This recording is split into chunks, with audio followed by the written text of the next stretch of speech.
आपल्यासोबत आमदार निलेश राणेसाहेब एकंदरीत पाहायला गेलं तर विरोधी पक्षनेत्यावरून आता रस्सीखेच होताना पाहायला मिळते. आदित्य ठाकरे यांचं नाव समोर येते, कसं बघते त्याकडे? बघा, आदित्य ठाकरेंचं जरी नाव आलं तर ते फेलियर असतील. कारण का त्यांचं परफॉर्मन्स जर आपण बघितलं तर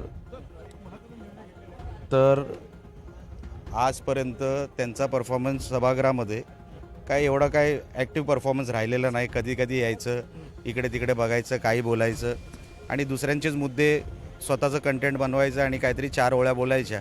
ते काही आयुध वापरून काही बोलत नाही, हात वर करून बोलतात क्लासरूममध्ये असल्यासारखं. त्यांना काही कायदा वगैरे माहीत नाही. विरोधी पक्षनेते फार मोठं पद आहे. त्या पदासाठी योग्य उमेदवार किंवा योग्य जो माणूस असतो तोच बसला पाहिजे. भास्करराव जाधव योग्य आहेत असंही मला वाटत नाही. नुसतं किंचाळणं, ओरडणं म्हणजे काही योग्यता होत नाही. त्याच्यामध्ये नॉलेज लागतं.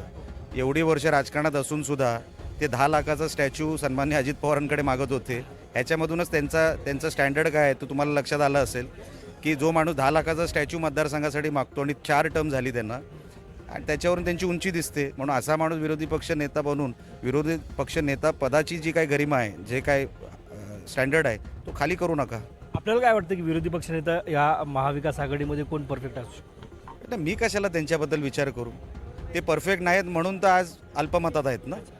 त्यांचे किती आले मला तर त्यांचा आकडे माहीत नाही. 20 पण आले नाहीत मला वाटतं. काही किती आले त्यांचे मला माहीत नाही. म्हणून त्यांच्यात क्वालिटी नाही म्हणून तर लोकांनी नकारलं ना त्यांना. त्यांच्यामधला कोण म्हणजे आंधळ्यातला काणा कोण असाच विषय आहे ना तो.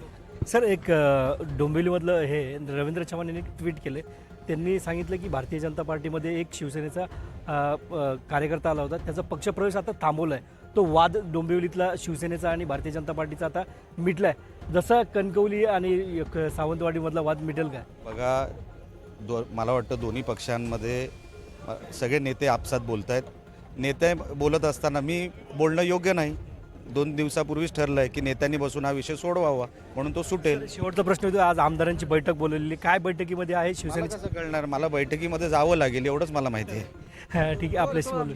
कॅमेरामॅन कल्पेश सुमेत, LS मराठी, नागपूर.